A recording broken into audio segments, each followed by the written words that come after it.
Hello, hello. Today I want to teach you a lesser known tactic that's going to get you everything you want in life. I'll explain a little bit in a minute. But this is something that I'm noticing with so many sellers and so many of my clients.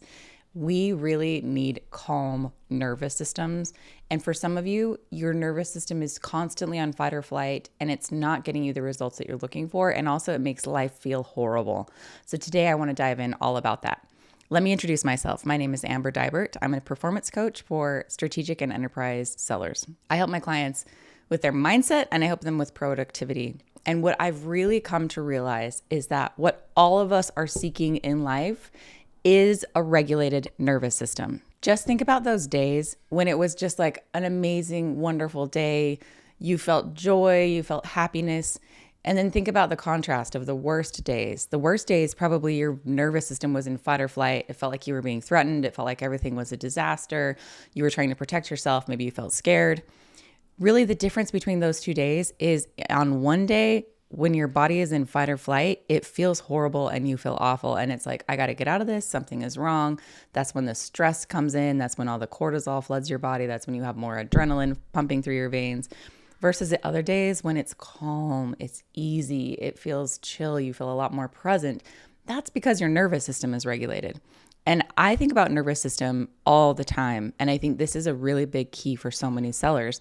Not only does it unlock your best performance, think about those times when you're calm, you're engaged, you're present, you feel better than you've ever felt before, and you're able to take better action than you normally would. But the times when you're frantic, you're hustled, you feel stressed, you feel scared, you feel threatened, you're not taking amazing action. So not only is it going to get you better performance, it's also going to make your life feel so much better. Sometimes clients will come to me and I can just tell by their energy that they have been stuck in fight or flight mode for a while. And so the first work that we do is just getting their nervous system to a calm place. And this isn't like an overnight thing. You can actually shift your nervous system into a calm place relatively quickly, but it starts to become habitual after a while. So if you've been stuck in fight or flight mode for a long time, it may be habit that your brain is like, okay, this is like the new homeostasis. This is the new norm. This is like where I sit. And so it can take a while to retrain your body to allow yourself to feel that calm and to feel that ease that you're looking for. So I really want to teach you this content. I would love for you to try it out because not only is it going to make you a better salesperson and get you better results, it's also going to create your dream life, the life that you're seeking after. All too often we think that it kind of feels like we're like climbing a mountain. And we think like, once I get to the top of the mountain, then like I will have arrived. I'll have the house, I'll have the car, I'll have the 7 figures that I want to be making. Like I'll have achieved all those things. And I've worked with enough sellers to know that you can achieve those things. Absolutely. Go after them. It's fun. It's exciting. But once you get to the top of that mountain, you kind of feel exactly the same. Just because you've achieved some kind of external achievement doesn't mean that your nervous system and your brain is going to just automatically start thinking differently. I always hear this talk about when people talk about weight loss. They'll say, well, I can love myself when I hit a certain number. And you very well may hit that number, but you're going to take your same brain with you. It's not like something's going to switch off and something's going to completely change once you hit that number. And then all of a sudden you're like, oh, I love myself now. I'm completely lovable. I'm like fantastic now that I've hit this number. So it's really helpful to not only like accept that the destination is not going to get you all, like it's going to feel fantastic. Yes. And you're going to feel proud of yourself and you're going to achieve a lot of things and like learn a lot of things and grow a lot as you're achieving that next goal. But just having achieved it is not going to change everything, which is the fallacy that all of us fall under. I remember when I was in high school and I was like, can you imagine having a car? Can you imagine if you had a car and you could just drive anywhere you wanted to, anytime you wanted to? Like, how could you ever be upset ever again in your life? And let me tell you, I have a car right now. Actually, I have multiple cars. I could drive anywhere I want, anytime I want, and I still have problems. Like you achieve that thing, you get that goal, you hit that milestone, and you feel happy for like, it's so fleeting. It like maybe it's not even like 24 hours that you feel happy, and then you're back to exactly where you were.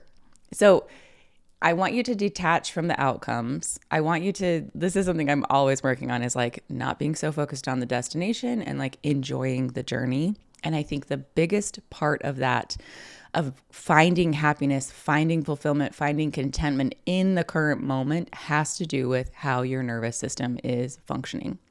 So quick overview about nervous systems. Your nervous system has basically 3 modes. There's the parasympathetic and there's the sympathetic nervous systems. You can think of it as fight or flight or rest and digest.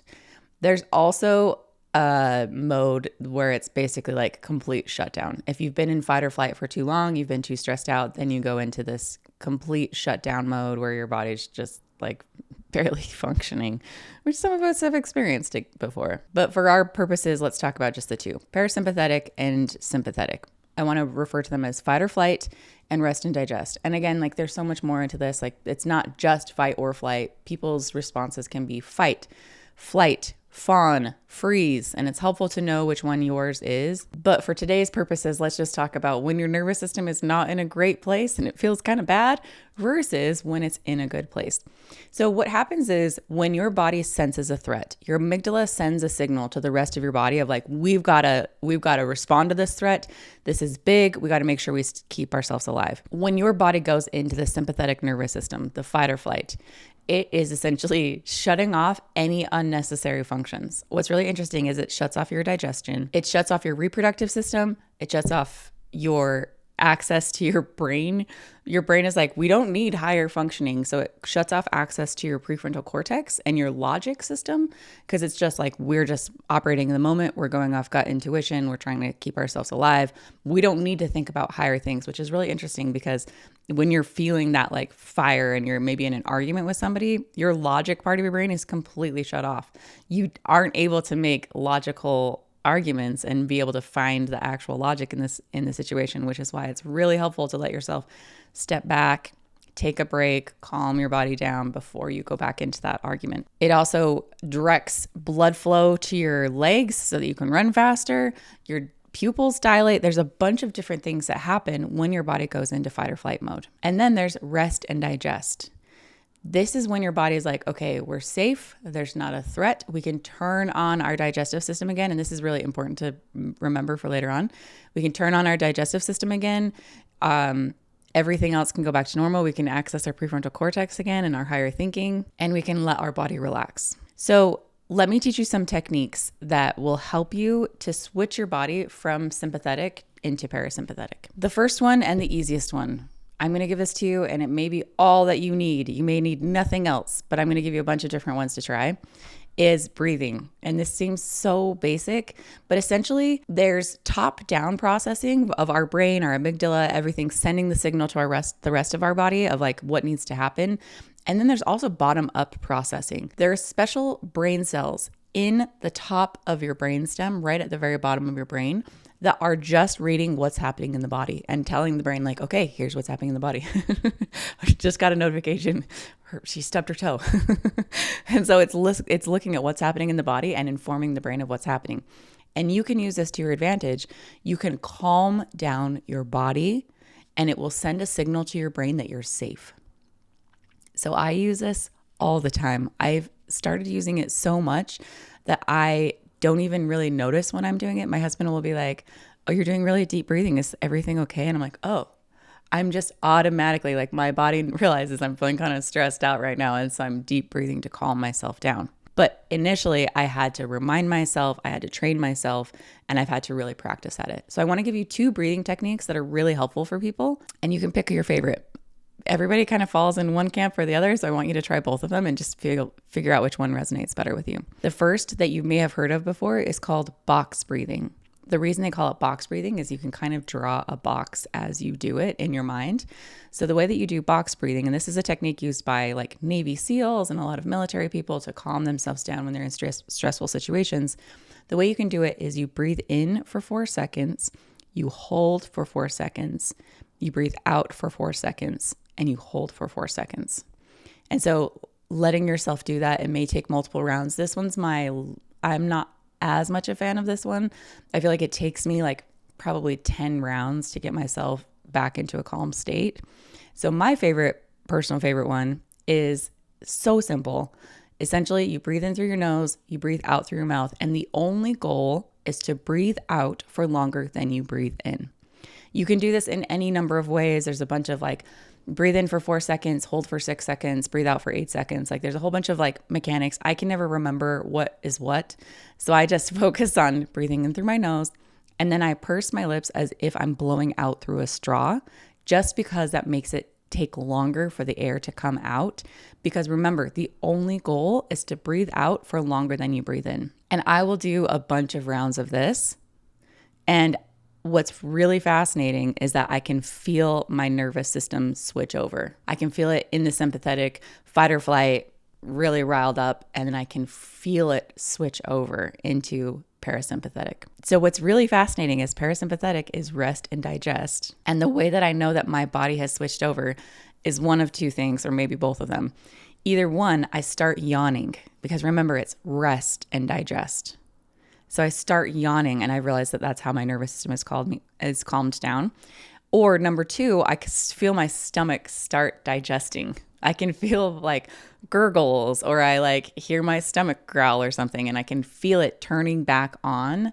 I'm like, oh, okay, I've switched back over into rest and digest. So if you do nothing else, I'm going to give you more techniques, but if you do nothing else, just this can be incredibly helpful. I've had a lot of sellers who come to me and they're like, I get so anxious before these big calls. I know I can do it. I've been a seller for 10 years now.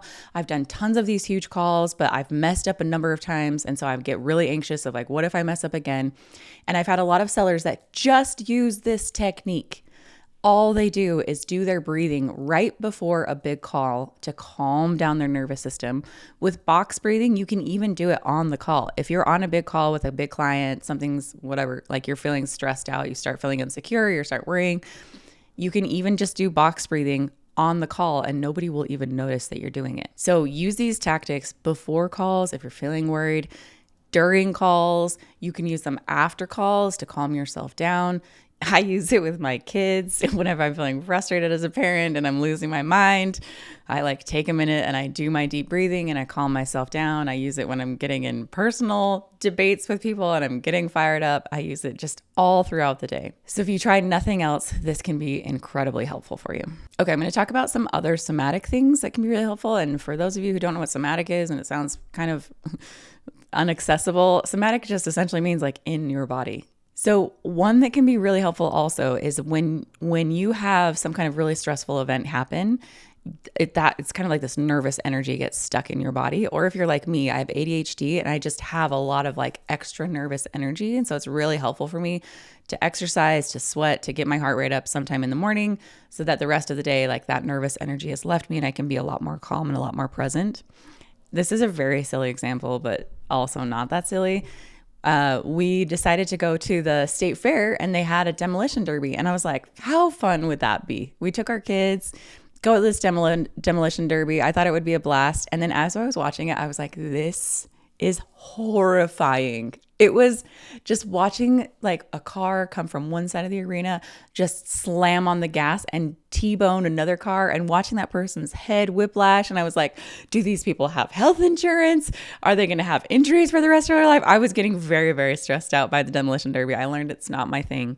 And so I'm sitting there watching it and it ended up being very long. It was like 4 hours. They did so many different heats. And I was just like, I could just feel my body just getting so stressed out. So when you feel that, when you feel all that tension inside of you, maybe something happened, maybe you nearly got in an accident, you felt your hair on your arms or your neck stand up. When that happens, it can be really helpful to get all of that energy out of your body. And you can just actually shake your body. This is a mammalian response. They've seen animals that do this. Like if there's like a deer that's being chased by a lion or something. Do deers get chased by lions? You know what I mean. If there's an animal that's getting chased by a predator, what it will do is after the event, it will shake its body and it kind of like shakes the stress out. And so all mammals can do this in shaking their body. And sometimes if you're like me, you'll be in a stressful situation or recalling a stressful moment or having a conversation that's like bringing up something from the past and your body will start shaking. And that's exactly what this mammalian response is. So you can activate this for yourself actively. And for me, fortunately, at the demolition derby, they were playing a bunch of music. They had a bunch of like dance breaks and like people standing up and dancing while they were like changing out cars and whatever. And so I use those opportunities to stand up and like shake my body. Like I need to get this extra tension out. And it was really, really helpful Very silly example, but very relevant. So you can do this at any moment. You can even just shake out your hands. If you're listening in, I have my hands, next to my body, and I'm just shaking them from side to side, like letting my wrists get really loose. You can shake out your hands. That can be really helpful. You can kind of shake your whole body. Sometimes I'll just jump and get all that nervous energy out. So try that out. Another one that can be really helpful is grounding yourself. And there's a bunch of like TikTok tools for this, like 5 things you see, 4 things you smell, 3 things you I don't know. Like you go through your 5 senses. Those don't work for me. I'm not really a big fan of that. However, I'm a great big fan of going outside and grounding myself in the earth. So I will go outside into my yard. I'll put my bare feet in the grass and I'll just stand there and breathe. And it does wonders. It's amazing what it can do to just like connect with actual earth and like breathe. And sometimes I'll imagine that all of my stress is just like seeping out into the earth. The earth can hold it. The earth is big. It's going to hold all my stress. And so I just imagine like all the negative stuff going out of my body and seeping into the earth. And then I feel refreshed and ready to go afterwards. Another thing that our nervous systems love is, why did my voice squeak there? That our nervous systems love is having a lot of space. So think about the day when you have an open calendar for the afternoon, like that random day where you have no meetings and it feels so luxurious and so wonderful. Or when you can go to the gym and you don't have a hard deadline of when you need to leave. Or when you're on vacation and you kind of lose track of time and you don't even have to track what time it is. You can just go with the flow. Our nervous systems love this space. So wherever you can, when you feel like you're getting really stressed out, try to give yourself that space. Try to give yourself an afternoon with no meetings. Take a day off. Use that vacation time that you're not using. Give yourself a Friday to have no agenda. That can be really, really calming for nervous systems as well. And trying to work that into your workday wherever you can, of giving yourself lots of extra space and not having a sharp timeline of when you need to get things done can be incredibly calming. Okay, I've got 2 more tactics for you. The next one is self-compassion, which if you tuned in last 2 weeks ago, I was talking all about self-compassion and how incredible it can be. One thing that can be really helpful, especially if you're like me, I'm doing a lot of reparenting for myself. I'm taking care of my inner child. I'm building the safety and support system that I didn't feel like I had when I was growing up. And so having self-compassion for yourself and reminding yourself that you're here for yourself can be really helpful. So I will frequently like put my hand on my chest just to remind myself, like I have ADHD, so I can't focus. But when I feel that physical touch, I'm like, oh yeah, we're doing this right now. This is what we're paying attention to. And I'll just tell myself like, I'm here for you. I have your back. I'm going to help you figure this out. I'm so proud of you. You've done harder things. You're going to keep going. We've got this. And I will just like put one hand on my heart, put one hand on my belly, and just remind myself that I have my own back and I'm going to take care of myself. And after I've done something really hard, I'll do that. It sounds so weird, but I promise it works. I'll talk to myself and be like, you did that. I'm so proud of you. Like you took care of it. That was great. It was fantastic. And that can be incredibly grounding and incredibly helpful. Okay. Last tactic. This one you're going to love the most if you're like me, is mindfulness and meditation.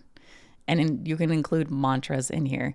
I don't care what your mindfulness practice looks like. I have resisted it for my whole entire life. I've always dabbled in meditation and just hated it because I wasn't good at clearing the thoughts out of my brain. What I'm realizing now is that it's not about clearing the thoughts out of your brain. It's just about focusing on one thing and practicing being present with something. We're so distracted today. It's so hard to keep our focus in one place. And so it can be really helpful to have some kind of a practice, whether it's you're walking and you're paying attention to colors that you see, or you're breathing and you're noticing what your breath feels like as your chest moves up and down. Or maybe it's that you like take a minute and feel the texture of your pants and really pay attention to what does that texture feel like. This does not have to be hard. This doesn't have to be difficult. I do a meditation practice every morning, and it's been really helpful for me to listen to some kind of guided meditation because it helps me bring my brain back and reminds me of like what I'm focusing on and be present. This is incredibly calming for your nervous system. It gives your nervous system that space. It helps shut down all the like nonsense and the spiraling that's going on in your brain. It helps you ground yourself back in the present moment. And you can use mantras as well. So maybe it's something like you've done harder things, or you have a track record of figuring it out 100% of the time. One that I heard recently that I'm really loving is nowhere to go, nothing to be, it's already here. And that is just reminding me of like, it's okay. You can just be here now. You don't need to be anything else. You don't need to try to impress anybody. There's nothing else to achieve. You get to just enjoy life. You put in the work and you're here and you get to enjoy this beautiful life that you've created. And that feels incredibly grounding to me and really helps my nervous system calm down. Like, it's okay. We can have this space. We can breathe. Okay, I hope this was helpful for you. I would love for you to let me know if you try out any of these techniques. Let me know which ones worked for you. I'd even love to know which ones didn't work for you. But test them out, see how they work. And when you practice this, I promise you it's going to create so much more presence for you. You'll be able to like actually look at your kids' eyeballs and be thinking about them and listening to what they're saying, or your family or your loved ones or your partners. It's going to help you feel that calm and ease that you're searching for. What's really fascinating is we think that once we reach the top of the mountain and reach our goal, we'll have that calm and ease, which maybe you will, maybe you won't. But what's really cool is like you can create that calm and that ease right now that you're looking for. You can create it. You don't have to achieve any of those goals to have that calm and have that ease. And what's really cool is that when you create it for yourself right now, it's going to make it even more inevitable that you hit your goal, because operating from a place of calm and ease is just going to make it so much easier to get where you want to go. So I hope that this was helpful for you. Try it out. If you want more tips like this, I offer fantastic tips every single week on my newsletter. You can get on the list at mentalmastery.com/newsletter. I'll see you next week.